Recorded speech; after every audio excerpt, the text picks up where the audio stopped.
Demon slayer के season 3 में जो अपर मून मीटिंग हुई थी उसमें हमने ये देखा था दैट अपर मून्स हाशिरास की तरह यूनाइट होकर नहीं रहते हैं। इनफैक्ट कोई भी एक दूसरे को पसंद नहीं करता है और बात तो यहाँ तक आ गई थी दैट दो हाई लेवल के अपर मून्स आकाजा एंड डोमा एक दूसरे से लड़ने वाले थे, लेकिन कोकुशिबो बीच में आके मामला संभाल लेता है।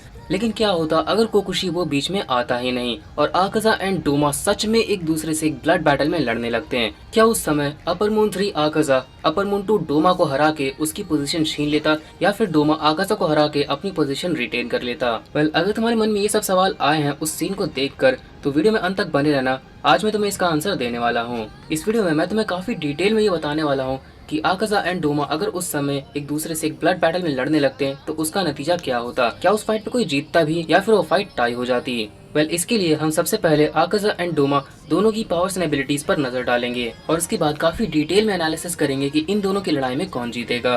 दोनों कैरेक्टर्स ना सिर्फ सबसे ताकतवर डीमन की गिनती में आते हैं बल्कि ओवरऑल भी ये पूरी डीमन स्लेयर वर्स के सबसे ताकतवर कैरेक्टर्स में से एक हैं। शुरुआत करते हैं अपर मून 3 आकाजा से। अपीयर होते के साथ ही आकाजा ने द फ्लेम हाशिरा क्योजरो रेंगोकू से फाइट की थी। अब रेंगोकू ऑलरेडी एक बहुत ही स्किल्ड और रेजिलिएंट हाशिरा था जिसकी strength, speed, battle IQ, attack power सब कुछ अलग लेवल पर थी। किसी नॉर्मल डीमन स्लेयर के मुकाबले रेंगोकू बहुत ज्यादा ताकतवर था, लेकिन तब भी आकाजा बिना किसी दिक्कत के रेंगोकू को हरा देता है। वो पूरे मैच में रेंगोकू के साथ बस खेल रहा था जबकि रेंगोकू फुल सीरियसनेस के साथ फाइट कर रहा था। स्टिल यहाँ पर आकाजा हंसते खेलते ही रेंगोकू को मार देता है। अगर आसान भाषा में कहूँ तो रेंगोकू को हराने के लिए आकाजा ने सिर्फ अपनी 20 to 30% पावर ही इस्तेमाल की थी, लेकिन हाँ मांगा में आकाजा अपनी फुल पावर से लड़ा है। जब आकाजा की फाइट गियो एंड तांजीरो से हुई थी इन्फिनिटी कैसल आर्क में, तो उस फाइट में गियो एंड तांजीरो दोनों ही अपना डीमन स्लेयर मार्क अनलॉक कर लेते हैं, जिसके कारण आकाजा भी फुल पावर से लड़ने लगता है। दो हाशिरा लेवल स्वॉर्ड्समैन आकाजा से लड़े थे, लेकिन क्या आकाजा को हराने के लिए इतना काफी था? एक 2-on-1 के सिचुएशन में आने के बाद भी आकाजा फाइट के ऑलमोस्ट 85 से 90% टाइम तक ज्यादा डोमिनेटिव रहा था। अंत में इन दोनों को बहुत सारे पावर अप्स की जरूरत पड़ती है, जैसे कि यहाँ पर गियो को डीमन स्लेयर मार्क की जरूरत पड़ी और तांजीरो को तो literally demon slayer mark plus selfless state plus transparent world, इन तीनों पावर अप्स की जरूरत पड़ी और तब जाके अंत में ये लोग आकाजा का सर काट पाए थे। और हाँ, इस समय वो दोनों ही पूरी तरह से अपनी लिमिट्स पर आ गए थे क्योंकि कंपास नीडल के कारण आकाजा कॉन्स्टेंटली यहाँ पर उन दोनों के फाइटिंग स्टाइल के खिलाफ इंस्टेंटली अडेप्ट कर जा रहा था। तो जब इन्होंने आकाजा का सर काटा था उस समय इन दोनों के अंदर बिल्कुल भी स्टैमिना नहीं बचा था लड़ने का। और सबसे बड़ी बात तो ये है कि आकाजा अपना सर कटने के बाद भी नहीं मरा था। उसने अपनी रीजनरेशन की सारी लिमिट्स को सरपास करके अपना कटा हुआ सर तक रीजनरेट कर लिया था। अगर उसे उसका पास्ट याद नहीं आता तो डेफिनेटली वो गियो एंड तांजीरो को उस समय पर मार देता।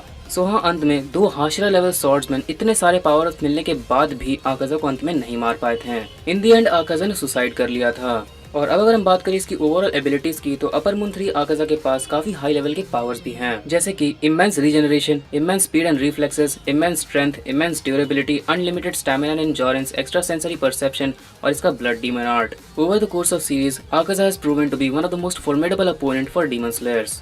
अब हम बढ़ते हैं अपर मून 2 डोमा की तरफ। जस्ट लाइक आकाजा, डोमा भी अपने फर्स्ट अपीयरेंस के साथ ही काफी ज्यादा पावरफुल साबित हुआ। आकाजा उसे सीरियसली पंच करता है, उसका जबड़ा तोड़ देता है, उसका सर उड़ा देता है, लेकिन वो इन सभी को मजाक में ले रहा था और इंस्टेंटली इन सभी से डिजेनरेट कर ले रहा था। अब सोचो जो आकाजा जैसे डीमन को भी सीरियसली नहीं ले रहा है वो किस लेवल पे होगा।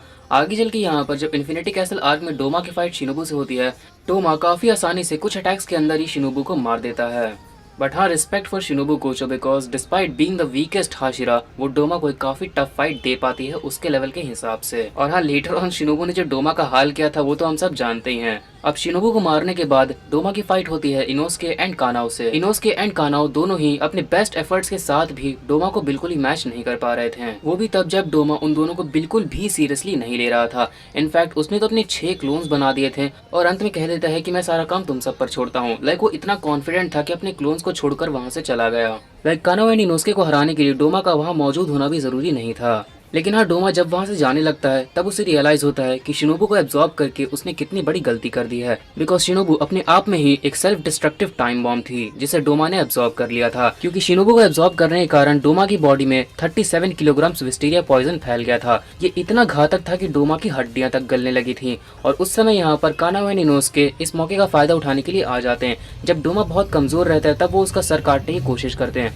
और यहाँ पर डोमा अपना आखिरी और सबसे ताकतवर ब्लड डीमन आर्ट यूज करता है खुद को बचाने के लिए। वो एक जाइंट बुद्धा को समन कर लेता है जिससे वो ऑलमोस्ट कुछ भी करवा सकता था, सामने वाले को फ्रीज करवाना या फिर अपने फिजिकल पावर से उसे कुचल देना या फिर अपना डिफेंस करवाना। लेकिन हाँ, जिस वक्त डोमा ने इस मूव को यूज किया था तब तक काफी देर हो चुकी थी, क्योंकि शिनोबु का पॉइजन उसकी पूरी बॉडी में फैल चुका था और उससे वो इतना ज्यादा कमजोर हो चुका था दैट अपना strongest blood demon art use करने के बाद भी वो कानावे निनोस्के के सामने बीहेड हो जाता है। कानावे निनोस्के दोनों एक साथ मिलकर अंत में उसका सर काट ही देते हैं। Now just like Akaza, Doma के पास ही बहुत सारी हाई लेवल की पावर्स थी, जैसे कि immense regeneration, immense durability, immense speed and reflexes, unlimited stamina and endurance, apathy, biological absorption, reactive adaptation, extra sensory perception and इसका ब्लड डीमन आर्ट। ओवरऑल देखा जाए तो राइटर ने डोमा को इतना ज्यादा पावरफुल बना दिया था दैट अंत में यहाँ पर उसे हराने के लिए काफी ज्यादा छल कपट का यूज करना पड़ा है। सो अब जबकि हमने इन दोनों के बारे में जान लिया है, अब देखते हैं कि इन दोनों में कौन जीत सकता है। अगर हम फीट्स की बात करें तो आकाजा इज वे सुपीरियर, क्योंकि अगर हम कैननली देखें तो कैननली तो डोमा के पास ऐसा कोई भी फीट नहीं है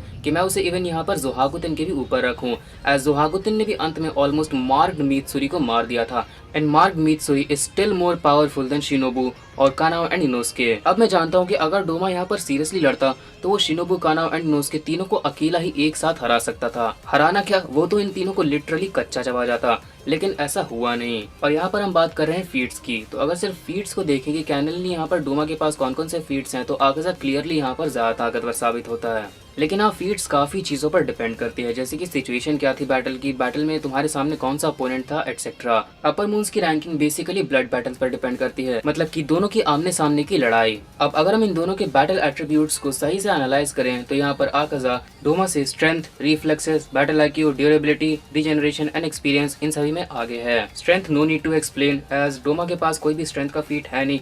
रिफ्लेक्सेस यहाँ पर आकाजा की ज्यादा है, एज कंपास नीडल के कारण वो अपने ब्लाइंड स्पॉट्स से आने वाले अटैक्स को ही ब्लॉक कर सकता है। मीनवाइल डोमा को तो ये बात रियलाइज भी नहीं हुई थी कि इनोस्के उसकी आंख फोड़ चुका है। हाँ, वो सीरियसली नहीं लड़ रहा था, but still there is no reason for an upper rank 2 Kizuki to be blitzed by a kid जिसके पास डीमन स्लेयर मार्क भी नहीं था। ड्यूरेबिलिटी में भी कोई एक्सप्लेनेशन नहीं, एज आकाजा की बॉडी ज्यादा ड्यूरेबल है।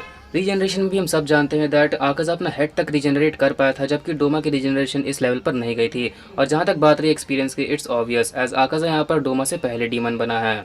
लेकिन हाँ, डोमा भी कुछ कम नहीं है, वो भी यहाँ पर आकाजा से combat speed, IQ, destructive power, range, blood demon art and abilities में आगे है। कॉम्बैट स्पीड में डोमा क्लियरली आगे, as he easily blitzed Shinobu Kocho, the fastest Hashira of the current generation. इस पॉइंट तक दैट शिनोबु तो react भी नहीं कर पाई थी उसके अटैक पे। आईक्यू में डोमा आगे, एज वो आसानी से यहाँ पर शिनोबु के पॉइजन्स को समझ रहा था और उसने कानों की फिजिकल पावर एंड उसकी आंखों की स्पेशलिटी के बारे में भी आराम से पता कर लिया था। डिस्ट्रक्टिव पावर में नो एक्सप्लेनेशन, एज उसके पास एक बहुत ही डेंजरस ब्लड डीमन आर्ट है जिसमें एक जायंट बुद्धा तक शामिल है। रेंज में डोमा आगे है, as Akaza close range fighter है, जबकि यहाँ पर Doma close range, long range, mid range तीनों में काफी आराम से लड़ सकता है। ब्लड डीमन आर्ट मुझे एक्सप्लेन करने की जरूरत नहीं है, एज डोमा के पास लिटरली एक ब्रोकन ब्लड डीमन आर्ट है आकाजा के मुकाबले। और जहाँ तक बात रही एबिलिटीज की, डोमा के पास ज्यादा एबिलिटीज है आकाजा के मुकाबले, जैसे कि apathy, biological absorption, reactive adaptation और extra sensory perception.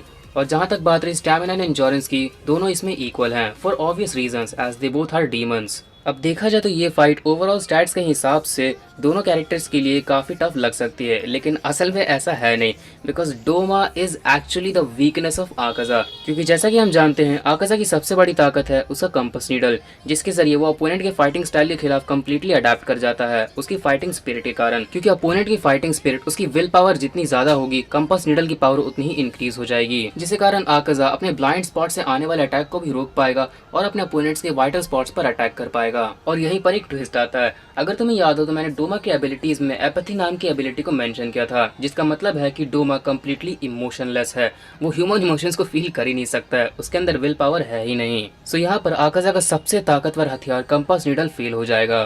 Akaza Doma पर अपना एंड स्टाइल यूज कर सकता है, blue silver chaotic afterglow, but there is an undeniable fact that Giyu with limited stamina and endurance was able to tank this attack, वो भी तब जब वो बहुत मार खा चुका था। हाँ, उसने डेड काम से उसे रोकने की कोशिश की थी, लेकिन डेड काम भी आफ्टर ग्लो को सिर्फ 30% तक ही रोक पाया था। So Doma with unlimited stamina and endurance can definitely take the damage of this attack. हाँ, आकाजा अपना हेड तक रीजनरेट कर सकता है, लेकिन ये उसे डीमन स्लेयर से खिलाफ एडवांटेज देगा, ना कि डीमन से खिलाफ। जबकि डोमा के पास बहुत ही भयानक पावर्स है, जहाँ आकाजा का compass needle most likely Doma पर काम नहीं करेगा, वहीं डोमा यहाँ पर एयर को फ्रीज कर सकता है, varieties of blood demon arts इस्तेमाल कर सकता है, अपने क्लोन्स बना सकता है जिनके पास वो सारी टेक्निक्स है जो कि डोमा के पास है, और डोमा जाइंट बुद्धा भी समन कर सकता है।